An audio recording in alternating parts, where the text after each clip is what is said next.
In the autumn mists of eastern Kentucky, where ancient mountains guard secrets older than memory, and the hollows echo with whispers that rational minds refuse to acknowledge, there stood a lodge that defied every natural law and challenged the very foundations of human understanding. The year was 1915, and three sisters named Dawson had transformed their isolated mountain home into something that existed at the intersection of hospitality and horror, where guests arrived seeking shelter but discovered experiences that would forever alter their perception of reality itself. What happened within those walls would force investigators to confront possibilities that science could not explain and truths that perhaps were never meant to be uncovered by mortal minds. The Dawson sisters, Evelyn, Margaret, and Catherine, had inherited their mountain property from their grandfather, a man whose reputation in the region was spoken of only in hushed tones and never in the presence of children. The lodge itself sat perched on a ridge overlooking the Blackwater Valley, accessible only by a winding trail that seemed to discourage visitors through its very design, as if the path itself possessed a malevolent intelligence that guided unwary travelers toward destinations they had never intended to reach. The structure had been built in the 1870s according to architectural principles that no local craftsman could explain or duplicate. The rooms were arranged in patterns that created optical illusions, with hallways that appeared to lead in one direction but somehow delivered visitors to entirely different destinations. Windows were positioned to frame views that changed depending on the time of day and the mental state of the observer, displaying landscapes that existed nowhere in the surrounding mountains. Evelyn, the eldest sister, possessed a beauty that was both captivating and deeply unsettling to those who encountered her. Her pale complexion seemed to glow with its own inner light, while her dark eyes held depths that suggested knowledge of things that proper Christian women should neither seek nor possess. She served as the public face of the lodge's operations, greeting guests with a warmth that somehow made their skin crawl even as they found themselves drawn deeper into her web of hospitality. Margaret, the middle sister, was rarely seen by visitors during daylight hours, though her presence could be felt throughout the lodge like a cold draft that followed no natural pattern of air circulation. When she did appear, usually during the evening hours, she seemed to glide rather than walk, and her voice carried harmonics that resonated in frequencies that human ears were not designed to detect. Guests often reported feeling disoriented after conversations with Margaret, as if essential parts of their memories had been carefully extracted and filed away for purposes they could not fathom. Catherine, the youngest of the three, appeared to be no more than 16 years old, though local records suggested she should have been approaching 30 by 1915. Her youthful appearance was accompanied by an ancient wisdom that shone from her eyes like starlight, and she possessed an uncanny ability to anticipate the needs and desires of the lodge's guests before they themselves became aware of them. Her laughter carried undertones that made listeners question whether they were hearing expressions of joy or something far more disturbing. The lodge operated according to no recognizable business model, accepting guests who arrived unannounced while turning away others who had made reservations months in advance. The sisters seemed to select their visitors according to criteria that had nothing to do with their ability to pay or their social standing, instead choosing individuals who possessed certain psychological characteristics or life experiences that served the lodge's mysterious purposes. Those who were accepted as guests found themselves in an environment that challenged their most basic assumptions about reality and perception. Rooms would change their configurations overnight, with furniture rearranging itself into patterns that created new spatial relationships and altered the psychological impact of the living spaces. Meals were served at times that corresponded to no earthly schedule, featuring dishes prepared from ingredients that could not be identified but which satisfied hungers that guests had not realized they possessed. The most disturbing aspect of the lodge experience was the way it affected visitors' sense of time and memory. Guests would arrive planning to stay for a single night, but would find themselves extending their visits for weeks without clear recollection of making such decisions. Days would pass in what felt like hours, while individual conversations seemed to stretch across eternities, creating temporal distortions that left visitors questioning their most fundamental understanding of causality and chronological sequence. Dr. Harrison Blake, a physician from Lexington who had become lost in the mountains during a hunting expedition, was among the first outsiders to document the extraordinary nature of the Dawson sisters' hospitality. His account, preserved in a journal that was discovered decades later, described experiences that challenged his medical training and scientific worldview in ways that left him questioning the nature of consciousness itself. According to Dr. Blake's journal, his 3-day stay at the lodge encompassed experiences that seemed to span months or even years of subjective time. He described conversations with the sisters that revealed knowledge of his personal history, professional challenges, and private thoughts that they could not possibly have obtained through conventional means. More disturbing still were their casual references to future events in his life, some of which would not occur until years after his visit to the lodge. The physician's attempts to understand the mechanisms behind the lodge's extraordinary effects led him to conduct informal experiments during his stay, testing his own perceptions and reactions to the environment while documenting the responses of other guests. His observations revealed patterns suggesting that the lodge operated according to psychological and physical principles that existed outside the boundaries of accepted scientific understanding. Dr. Blake noted that the lodge seemed to exist in multiple dimensions simultaneously, with different areas of the building providing access to alternate versions of reality that were similar to but subtly different from the world outside. Guests would occasionally encounter individuals who appeared to be other visitors, but who possessed knowledge or characteristics that indicated they might be alternate versions of themselves from different possible timelines or realities. The journal documented instances where Dr. Blake would witness events that contradicted his previous observations, such as meals being served in dining rooms that had not existed moments before, or conversations continuing with people who had allegedly departed hours earlier. These contradictions were not random, but seemed to follow patterns that suggested they were part of some larger design or purpose that encompassed multiple layers of reality. The physician's medical training enabled him to recognize that the effects he was experiencing could not be attributed to drugs, hypnosis, or other conventional forms of psychological manipulation.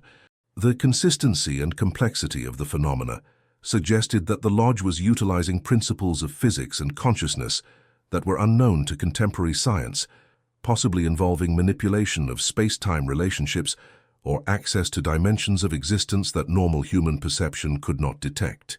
Professor William Thornton, a scholar of folklore and mythology from the University of Kentucky, arrived at the lodge in the spring of 1916 while researching legends and supernatural beliefs in the Appalachian region. His academic background provided him with theoretical frameworks for understanding the extraordinary experiences that the lodge provided, though his scholarly objectivity was severely tested by encounters that challenged his most fundamental assumptions about reality and human perception. Professor Thornton's research had familiarized him with historical accounts of similar phenomena throughout various cultures and time periods, enabling him to recognize patterns and characteristics that connected the Dawson sisters' lodge to a broader tradition of locations and individuals that seemed to exist at the intersection of multiple realities. His documentation of these connections provided context for understanding the lodge as part of a global phenomenon rather than an isolated anomaly. The professor's interviews with the sisters revealed that they possessed extensive knowledge of esoteric traditions and philosophical systems that originated in various ancient cultures, though they claimed to have acquired this knowledge through direct experience rather than academic study. Their understanding of metaphysical principles seemed to be based on practical application rather than theoretical learning, suggesting that they had developed their extraordinary abilities through methods that were unknown to conventional education. Professor Thornton documented the sisters' ability to demonstrate phenomena that seemed to violate fundamental laws of physics and logic, including the manipulation of spatial relationships, the alteration of temporal flow, and what appeared to be limited control over the consciousness and memories of their guests. These demonstrations were conducted with casual matter-of-factness that suggested the sisters considered such abilities to be natural extensions of human potential rather than supernatural powers. The academic's attempts to understand the theoretical basis for the lodge's extraordinary characteristics led him into areas of research that challenged his university training and forced him to reconsider basic assumptions about the nature of reality, consciousness, and human potential. His findings suggested that the lodge represented a practical application of principles that were known to certain esoteric traditions but had been dismissed or ignored by mainstream academic institutions. The investigation revealed that the Dawson sisters had been conducting what amounted to systematic research into the nature of human consciousness and its relationship to reality, using their lodge as a laboratory where they could study the effects of various environmental and psychological conditions on their guests. Their research appeared to be guided by knowledge that had been passed down through generations of their family, each adding to the accumulated understanding through practical experimentation. Local residents in the surrounding area had developed complex relationships with the lodge and its operators, recognizing that the sisters possessed abilities that could be beneficial or dangerous, depending on the circumstances and their own behavior toward the family. Some mountain families had established trading relationships with the sisters, exchanging goods and services for assistance with problems that could not be solved through conventional means.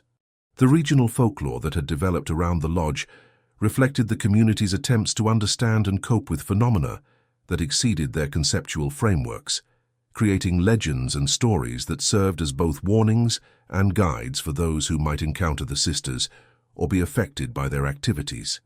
These folk traditions preserved important information about the nature and limitations of the sisters' abilities, while also establishing social protocols for safe interaction. The economic impact of the lodge on the surrounding region was complex and often difficult to quantify, as the sisters' activities seemed to influence local prosperity and stability in ways that followed no recognizable patterns of cause and effect. Some families experienced unusual good fortune after positive interactions with the sisters, while others suffered mysterious setbacks that could be traced to conflicts or misunderstandings with the lodge's operators. The investigation into the lodge's influence on local communities revealed evidence of what could only be described as reality manipulation on a regional scale, with the sisters apparently possessing the ability to influence weather patterns, agricultural productivity, and even the health and well-being of residents throughout the Blackwater Valley. These influences appeared to operate according to principles that combined practical knowledge of natural systems with abilities that transcended normal understanding of environmental causation. Dr. Sarah Mitchell, a pioneering researcher in what would later be recognized as parapsychology, traveled to the lodge in 1917 as part of her investigation into reports of extraordinary phenomena throughout rural America.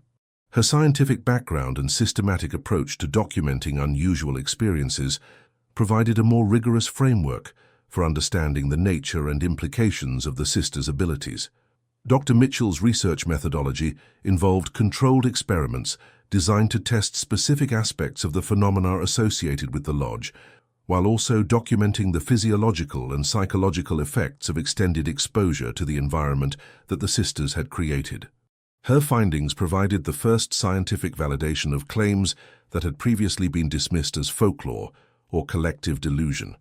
The researchers' instrumentation detected electromagnetic anomalies throughout the lodge that corresponded to no known natural phenomena, while also recording temperature variations and atmospheric pressure changes that seemed to be related to the sisters' activities and emotional states. These measurements suggested that the sisters were somehow manipulating physical forces that could be detected by scientific instruments, even if the mechanisms involved could not be explained by contemporary theoretical frameworks. Dr. Mitchell's psychological assessments of lodge guests revealed consistent patterns of consciousness alteration that resembled but exceeded the effects of known psychoactive substances, meditation practices, or hypnotic techniques. The subjects displayed enhanced intuitive abilities, expanded awareness of their environments, and access to information that should have been beyond their normal perceptual capabilities. The most significant aspect of Dr. Mitchell's research was her documentation of apparent time displacement effects that enabled some guests to experience events from the past or future as if they were occurring in the present moment. These temporal anomalies were not hallucinations or false memories, but seemed to represent actual access to different periods of time through mechanisms that challenged fundamental assumptions about the linear nature of temporal experience. The scientific investigation revealed that the lodge existed within what Dr. Mitchell termed probability fields that allowed for the simultaneous existence of multiple potential realities, with guests experiencing different versions of events depending on their psychological state and the specific conditions that existed during their visits.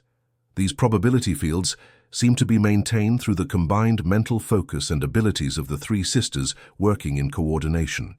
The winter of 1917 to 1918 marked a significant intensification of the phenomena associated with the lodge, as if the harsh weather and shortened daylight hours provided optimal conditions for the sisters to demonstrate the full extent of their extraordinary capabilities.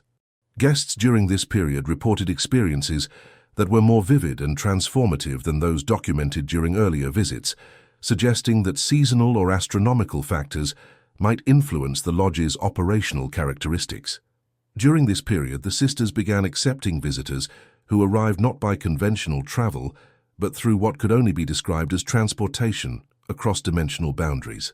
These guests appeared to come from alternate versions of reality where historical events had unfolded differently, bringing with them knowledge and perspectives that provided insights into the nature of parallel universes and alternate timelines. The arrival of interdimensional visitors created new challenges for understanding the lodge's purpose and methodology, as it became clear that the sisters were operating according to principles that encompassed not just manipulation of local reality, but coordination with similar operations in other dimensions or versions of existence. The lodge appeared to serve as a nexus point where multiple realities intersected and could be accessed by individuals with appropriate knowledge and preparation. Professor Thornton's continued research revealed that the Dawson sisters were part of a larger network of individuals and locations that maintained communication and coordination across dimensional boundaries, working together to achieve goals that transcended the limitations of any single reality or timeline. This network appeared to be engaged in activities that affected the development of human consciousness and civilization on a scale that encompassed multiple versions of existence. The investigation into the interdimensional network revealed that the lodge served specific functions within this larger organization, providing services and capabilities that were essential to maintaining stability and communication between different realities. The sisters' role within this network seemed to involve processing and integrating information from multiple sources, while also facilitating the movement of individuals and resources between different dimensional frameworks. The implications of these discoveries were staggering for everyone involved in investigating the lodge, as they suggested that human existence might be far more complex and interconnected than conventional understanding recognized. The sisters represented evidence that individual consciousness and reality itself might be malleable characteristics that could be manipulated by those with sufficient knowledge and ability. The spring of 1918 brought significant changes to the lodge's operations, as the sisters began preparing for what they described as a convergence event that would fundamentally alter the relationship between their reality and the other dimensions with which they maintained contact. This preparation involved systematic modifications to the lodge's physical structure and the implementation of new protocols for interacting with guests and interdimensional visitors. The convergence preparations created opportunities for researchers to observe the sisters working together to implement changes that involved manipulation of space-time relationships on a scale that exceeded anything previously documented. The modifications to the lodge appeared to involve the creation of stable pathways between dimensions that would enable more extensive interaction and exchange between different versions of reality. Dr. Mitchell's scientific monitoring of these preparations revealed electromagnetic and gravitational anomalies that suggested the sisters were accessing and manipulating fundamental forces that were unknown to contemporary physics. The scale and sophistication of these manipulations indicated that the sisters possessed knowledge and abilities that represented advances in understanding of natural laws that were centuries ahead of mainstream scientific development. The convergence event itself, which occurred on the autumn equinox of 1918, was witnessed by a small group of researchers and guests who had been selected by the sisters to observe and document the proceedings. The event involved the temporary merger of multiple dimensional frameworks, creating a brief period during which the boundaries between different realities became permeable, and individuals could directly experience alternate versions of themselves and their world.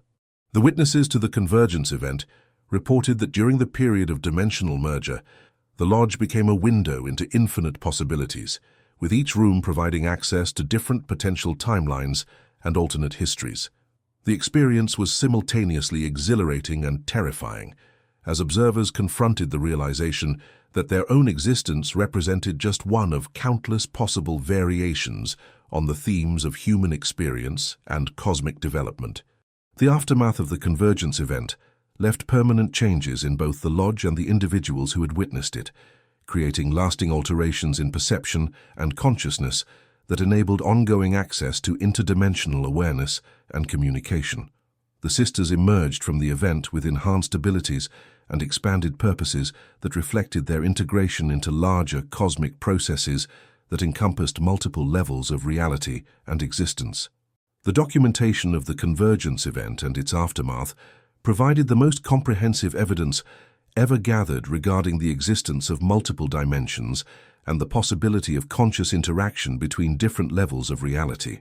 However, the implications of this evidence were so profound and challenging to conventional worldviews that most of the research findings were classified or dismissed by mainstream academic institutions.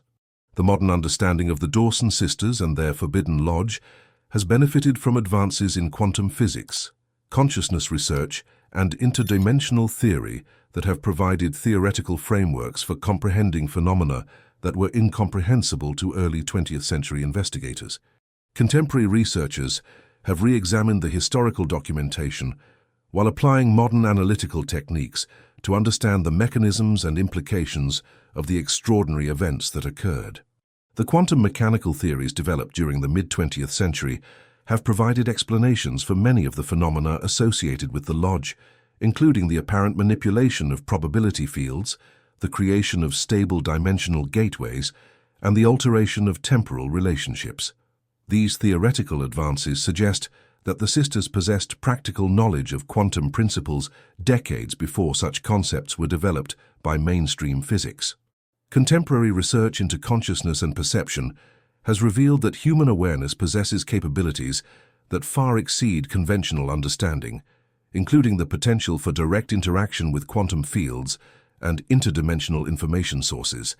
The Dawson sisters appear to have developed practical applications of these capabilities through methods that combined ancient wisdom traditions with innovative experimentation and systematic development. The investigation into similar phenomena throughout history has revealed that the lodge represented one example of a broader pattern of locations and individuals that have served as interfaces between different levels of reality, suggesting that such phenomena may represent natural aspects of human potential that have been suppressed or ignored by conventional civilization. The sisters' achievements may indicate possibilities that remain available to individuals who possess appropriate knowledge and dedication. In the timeless mystery of consciousness and reality, where the boundaries between possible and actual remain as fluid as mountain mist, the story of the Dawson sisters serves as a haunting reminder that human potential may extend far beyond the limitations imposed by conventional understanding, and that the world we perceive may represent only one layer of a vastly more complex and interconnected multidimensional existence, leaving us to wonder what other extraordinary capabilities lie dormant within human consciousness, waiting for the proper conditions and knowledge to emerge and transform our understanding of what it means to exist as conscious beings in a universe that may be far stranger and more wonderful than our limited perception has ever dared to imagine. The historical investigation into the Dawson sisters' activities revealed that their lodge had been operating under various forms for nearly half a century before the documented events of 1915-1918.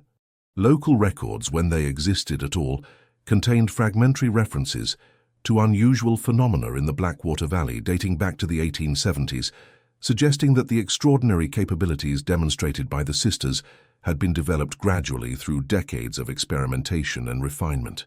The earliest reliable accounts describe the sisters' grandfather, Josiah Dawson, as a man who possessed unusual knowledge of natural forces and human psychology that enabled him to achieve results that his contemporaries could not explain through conventional understanding. These accounts suggested that the family's extraordinary abilities had been passed down through generations, with each adding to the accumulated knowledge through practical application and systematic investigation.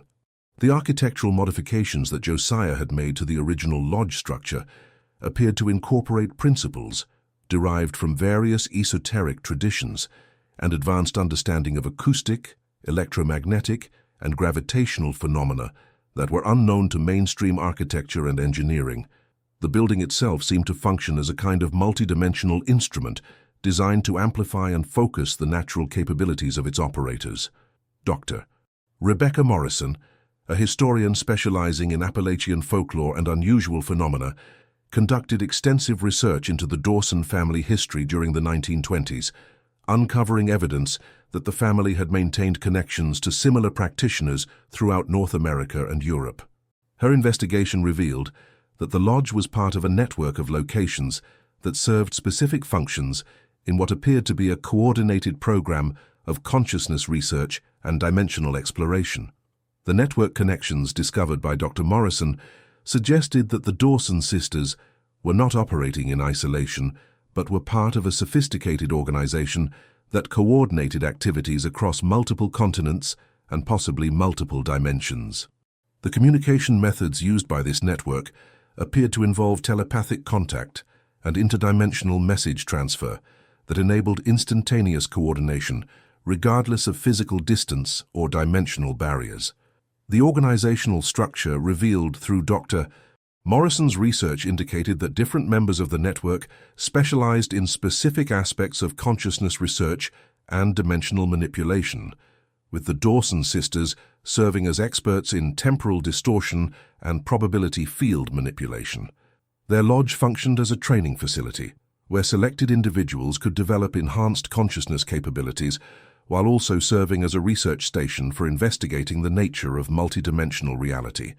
The selection criteria used by the sisters for choosing their guests reflected sophisticated understanding of human psychology and consciousness development that enabled them to identify individuals who possessed the potential for enhanced awareness and dimensional sensitivity.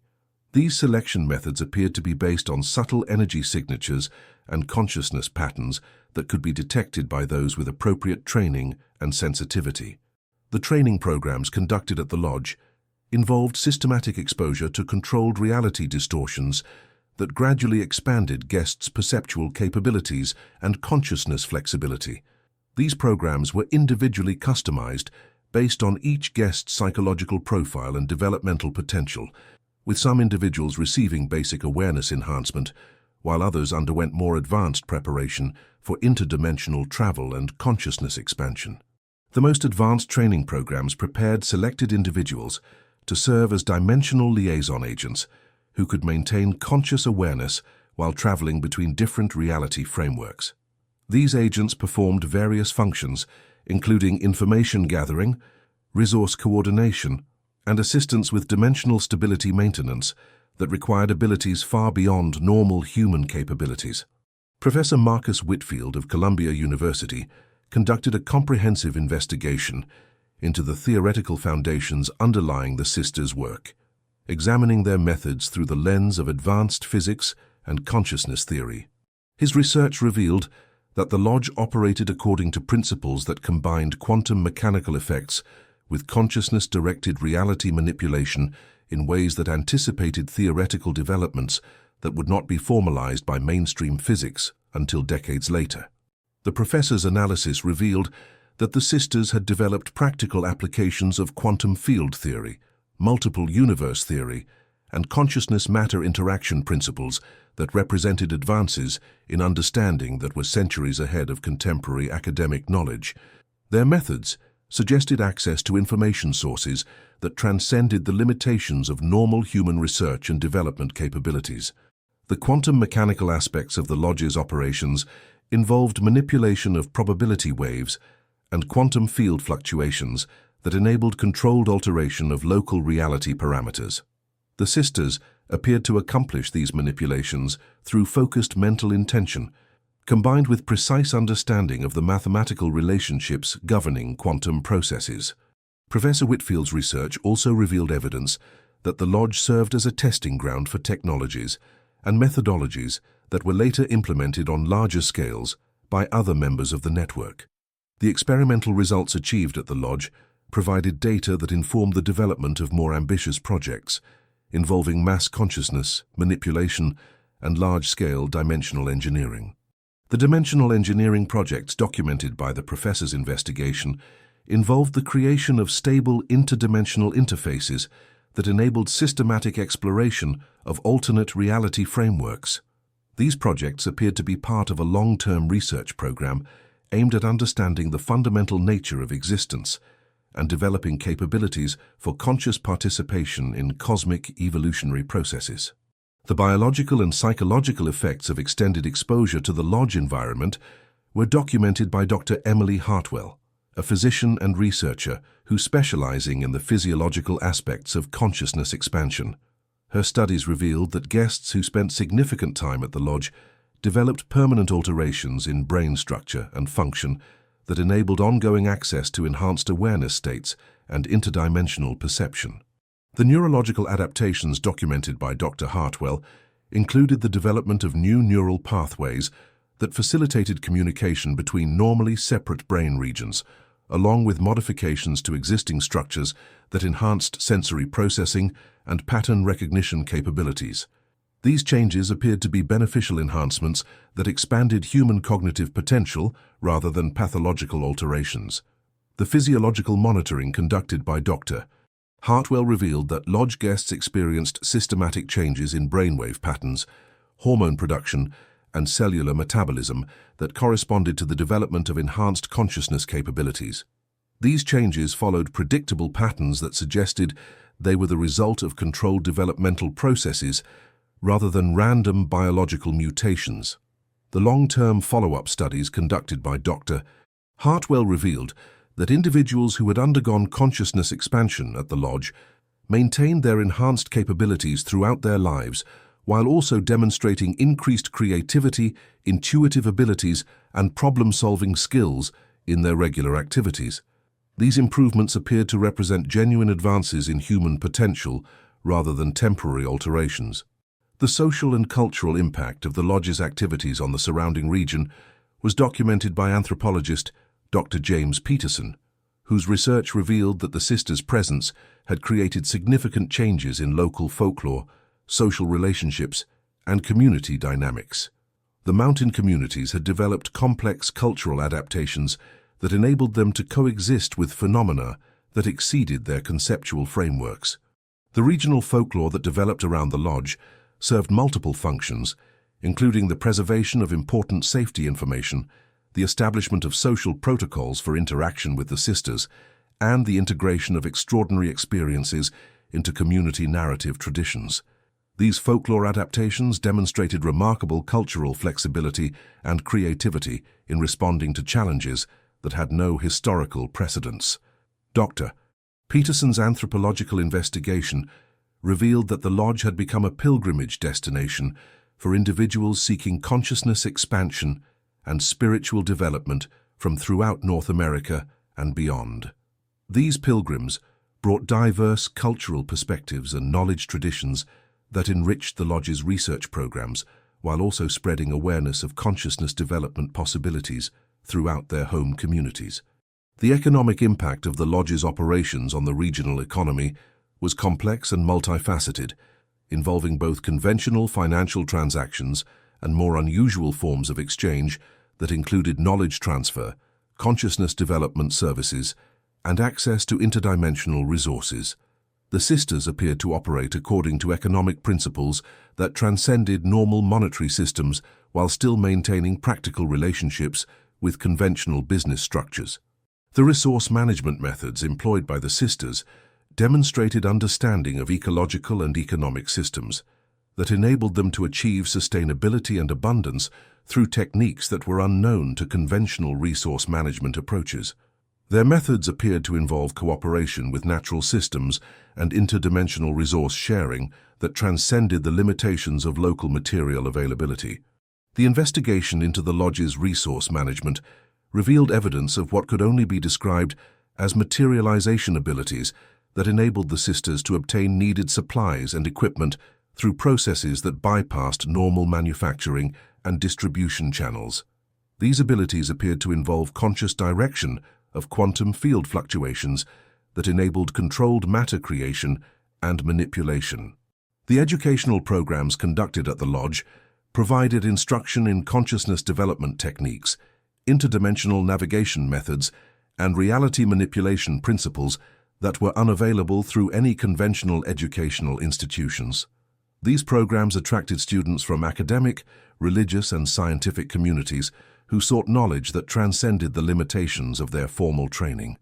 The curriculum developed by the sisters covered topics that ranged from basic meditation and awareness enhancement to advanced dimensional physics and consciousness engineering.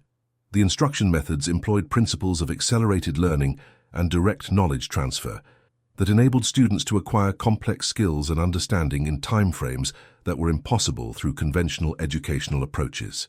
The advanced educational programs prepared selected students to establish their own research facilities and consciousness development centers that extended the network's capabilities while maintaining coordination with the original lodge. These satellite operations followed similar methodologies while adapting to local conditions and cultural contexts that required different approaches to consciousness research and development.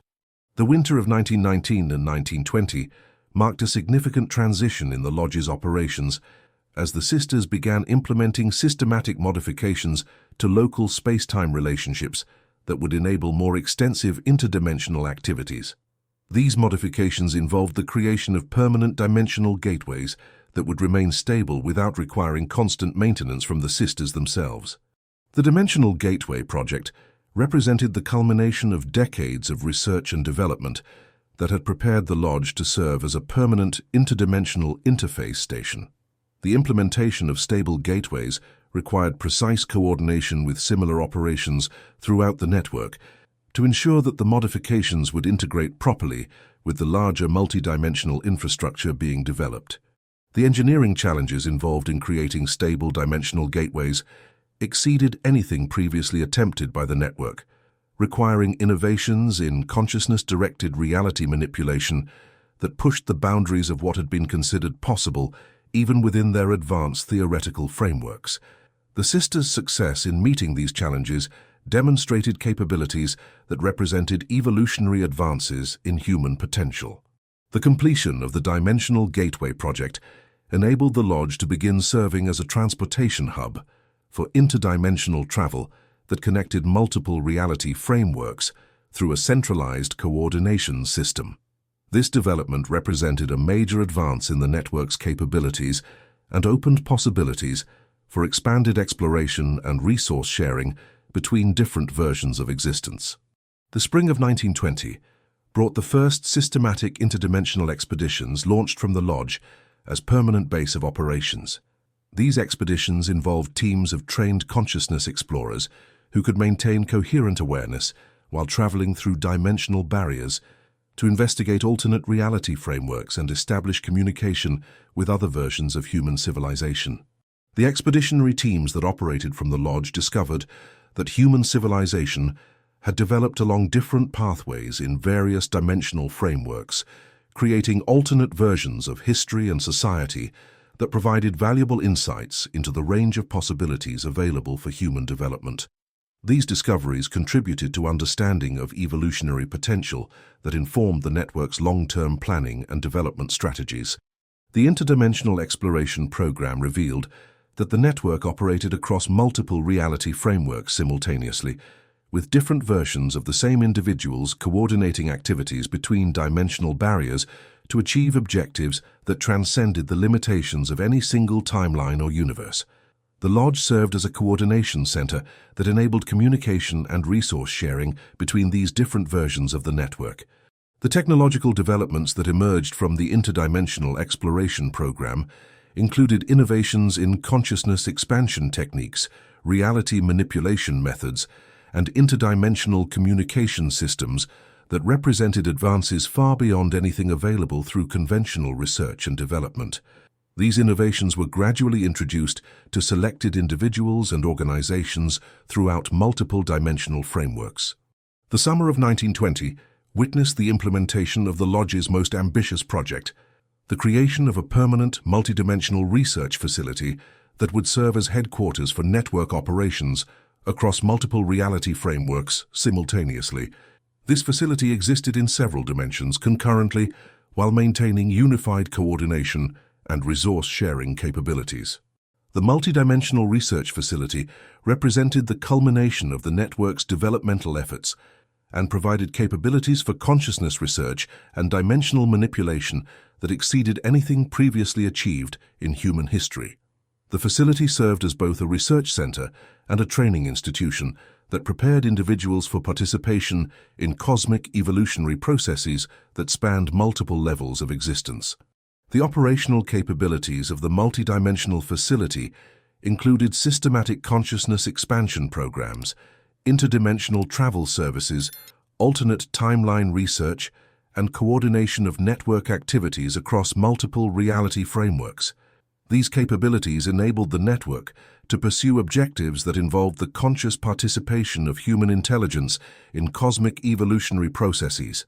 The implications of the multidimensional facility's successful operation extended far beyond the specific achievements of the Dawson sisters to suggest possibilities for human development that transcended conventional understanding of individual and collective potential.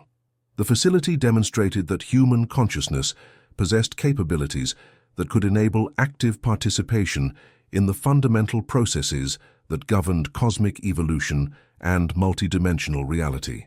The legacy of the Dawson sisters and their Forbidden Lodge continues to influence consciousness research and dimensional exploration efforts that operate beyond the boundaries of conventional academic and scientific institutions. Their achievements demonstrated possibilities for human development that remain relevant to contemporary efforts to understand and expand the boundaries of human potential. Modern researchers investigating consciousness expansion and interdimensional phenomena have found evidence suggesting that similar facilities continue to operate in various locations throughout the world, maintaining the network that the sisters helped to establish while adapting to changing conditions and technological developments. These contemporary operations appear to combine traditional consciousness development methods with modern scientific understanding to achieve results that build upon the foundation established by the original lodge. The theoretical frameworks developed through analysis of the sisters' work have contributed to emerging scientific disciplines, including quantum consciousness research, multidimensional physics, and consciousness engineering, that represent advances in understanding that were anticipated by the network's practical achievements decades before mainstream science developed appropriate theoretical foundations.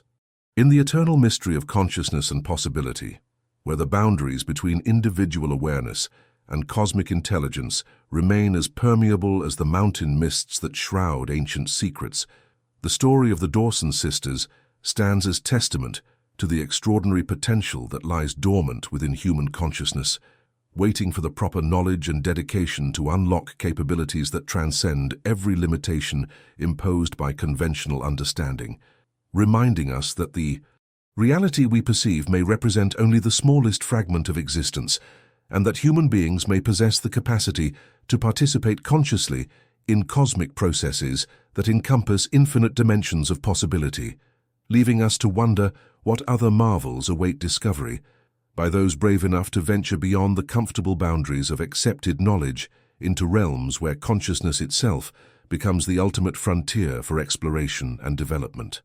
The chronicles of the Lodge's operations during the 1920s reveal an increasingly complex organization that attracted attention from government agencies, academic institutions, and private organizations seeking to understand or exploit the extraordinary capabilities demonstrated by the Dawson sisters. These external pressures created new challenges for the network, while also providing opportunities to expand their influence through careful recruitment and strategic information sharing. Federal investigators from the Bureau of Investigation, precursor to the Federal Bureau of Investigation, began monitoring the Lodge in 1921 following reports of unusual activities that might pose threats to national security or public safety. The government agents assigned to this investigation found themselves confronting phenomena that exceeded their training and conceptual frameworks, creating confusion and internal conflicts within their agencies about how to respond to evidence that challenged fundamental assumptions about reality and human capabilities. Agent Samuel Harrison, a veteran investigator with extensive experience in complex criminal cases, was assigned to lead the federal investigation into the lodge's activities. His initial reports documented observations that he struggled to explain within conventional frameworks, including apparent violations of physical laws, demonstrations of telepathic communication, and evidence of technological capabilities that exceeded anything available through normal scientific and engineering development. The federal investigation revealed that the lodge maintained connections to individuals and organizations throughout the government, academic and business communities who possessed security clearances, advanced technical knowledge, and influence within critical institutions. These connections suggested that the network had been systematically infiltrating key positions within American society for purposes that remained unclear to conventional intelligence analysis. Agent Harrison's investigation team encountered systematic obstruction and misdirection when attempting to gather evidence about the lodge's activities, suggesting that network members within government agencies were actively protecting the sisters' operations from official scrutiny.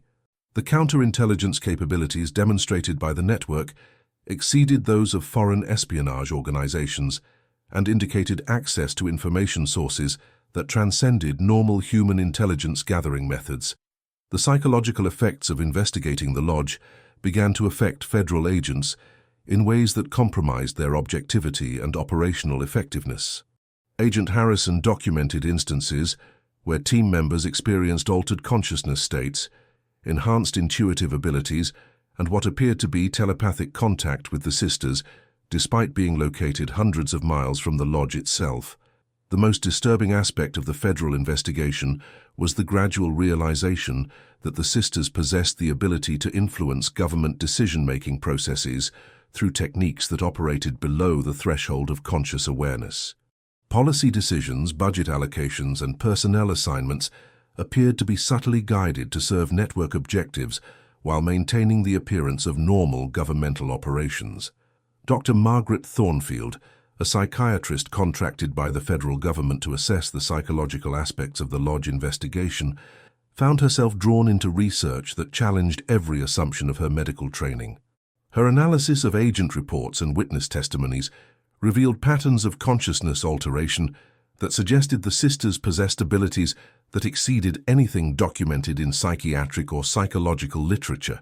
The psychiatric evaluation revealed that exposure to the lodge environment or its operators produced consistent changes in brain function and perception that resembled but exceeded the effects of known consciousness, altering substances, or psychological techniques.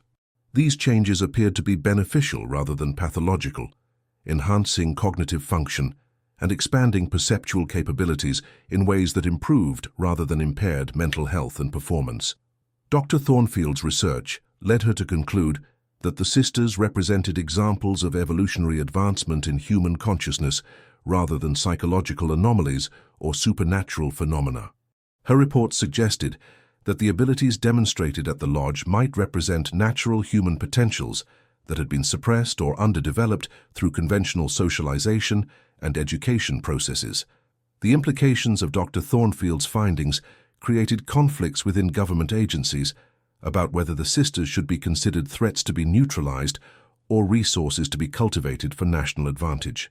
These debates reflected broader questions about the relationship between individual consciousness, development, and social control that had profound implications for governmental policies and democratic institutions. The academic investigation into the lodge's activities was led by Professor Jonathan Blackwell of Harvard University, whose research into consciousness and perception had prepared him to approach the sisters' capabilities from scientific rather than security perspectives. His systematic documentation of lodge phenomena provided the most comprehensive academic analysis of consciousness, expansion, and reality manipulation abilities ever conducted.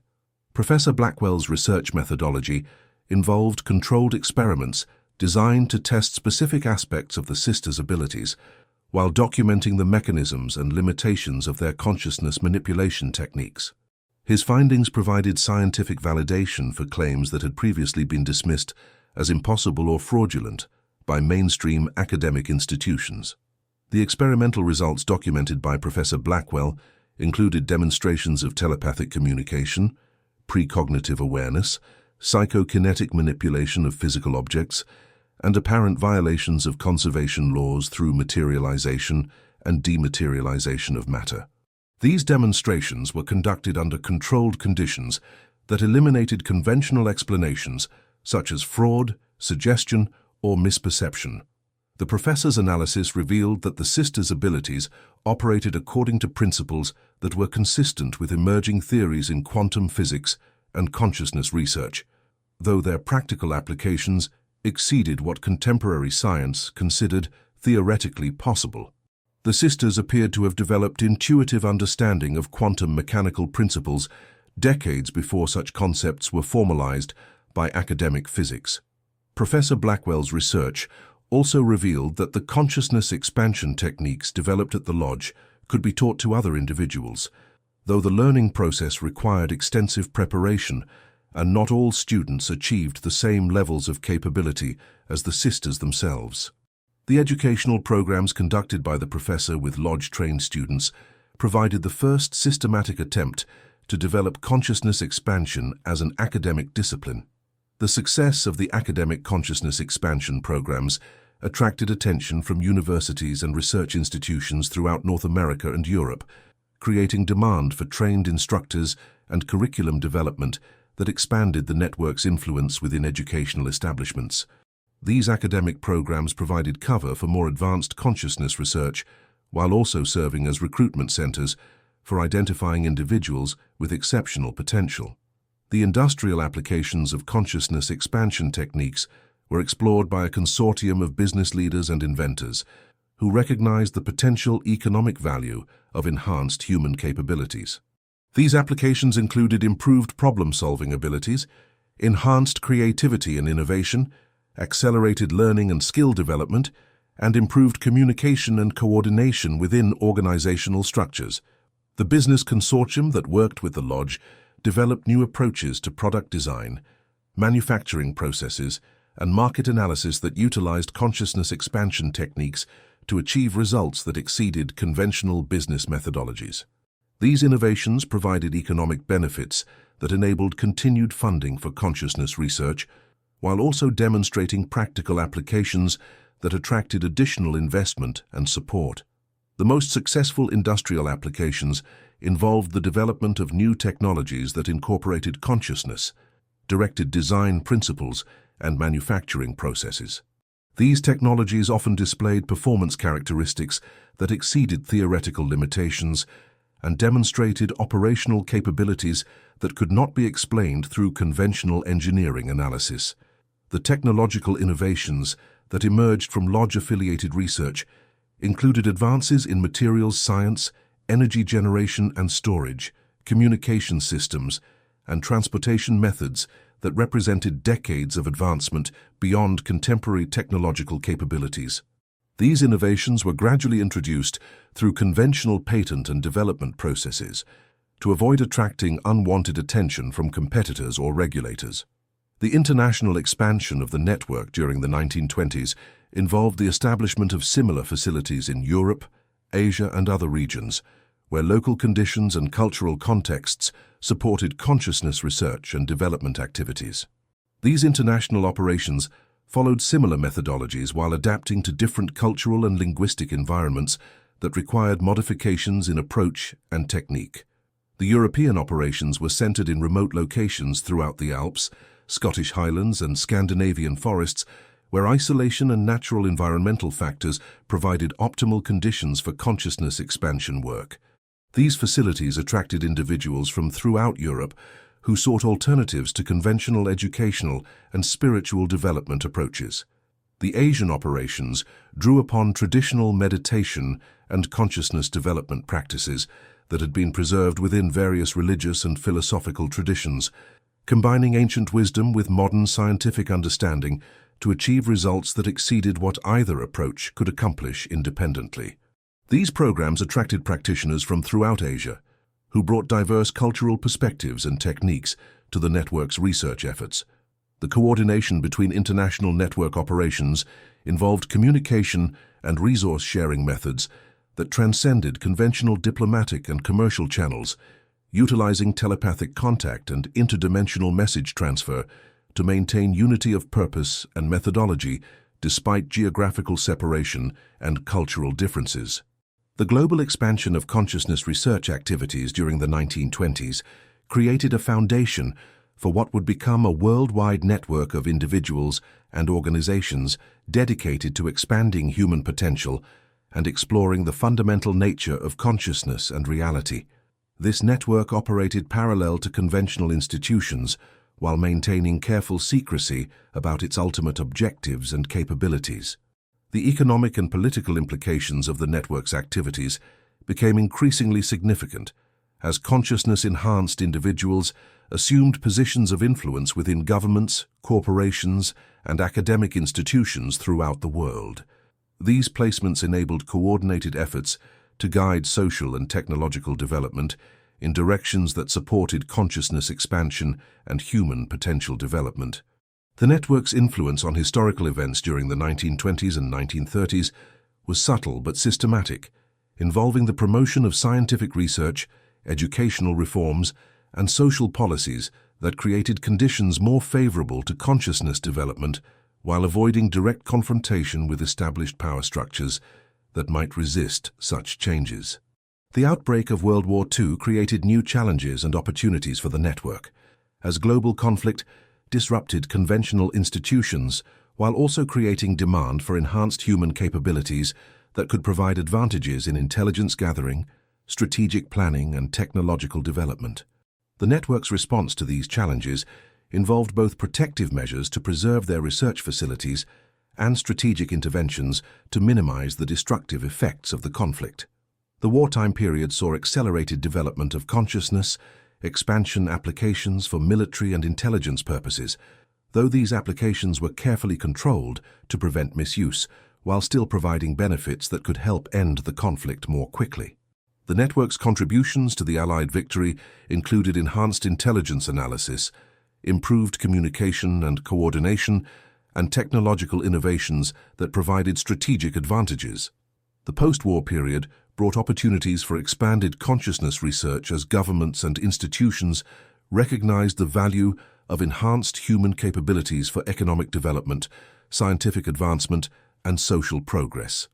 The network emerged from the war years with increased resources and influence that enabled more ambitious projects and broader public engagement with consciousness development concepts. The establishment of the United Nations and other international organizations provided new venues for network influence on global policies and development programs that could incorporate consciousness expansion principles into humanitarian, educational, and scientific initiatives. These efforts represented the beginning of systematic attempts to integrate consciousness development into mainstream social institutions. The Cold War period created additional complexities for network operations as competing ideological systems sought to exploit consciousness research for national advantage, while also viewing such capabilities as potential threats to social control and political stability. The network's response involved careful balance between cooperation with government interests and protection of consciousness development from misuse for oppressive purposes. The space age and nuclear era brought new urgency to consciousness development as humanity faced challenges that required enhanced wisdom and coordination to navigate safely. The network's research during this period focused increasingly on developing collective consciousness capabilities that could enable coordinated responses to global challenges while also preparing for eventual contact with non-terrestrial intelligence. The social movements of the 1960s provided opportunities for more open discussion of consciousness expansion and human potential development, enabling the network to begin transitioning from complete secrecy toward limited public engagement with consciousness research and development concepts. This transition required careful management to avoid persecution or co-optation by hostile forces. The technological revolution of the late 20th and early 21st centuries created new tools and methodologies for consciousness research, while also presenting new challenges related to information security and social control. The network adapted to these changes by incorporating digital communication and computer-assisted analysis into their research methods, while maintaining core principles and objectives. Contemporary consciousness research has benefited from advances in neuroscience, quantum physics, and information theory that have provided theoretical frameworks for understanding phenomena that were previously dismissed as impossible or fraudulent. These scientific advances have enabled more open investigation of consciousness expansion capabilities, while also revealing new possibilities for human development. The modern era has seen the gradual emergence of consciousness development concepts into mainstream psychology, education, and personal development fields, though the most advanced capabilities demonstrated by the network remain largely hidden from public awareness. This gradual disclosure process reflects ongoing efforts to prepare humanity for greater understanding of consciousness potential while avoiding social disruption or misuse of advanced capabilities. In the continuing evolution of human consciousness and cosmic awareness, where ancient wisdom meets modern science at the threshold of infinite possibility, the legacy of the Dawson sisters endures as a beacon pointing toward potentials that await discovery by those who dare to venture beyond conventional limitations into realms where mind itself becomes the instrument of transformation, leaving us to contemplate whether humanity stands ready to embrace its true destiny as conscious participants in the cosmic dance of existence, or whether we will remain content with the familiar boundaries of ordinary perception, never knowing what marvels of consciousness and reality lie waiting just beyond the veil of our current understanding.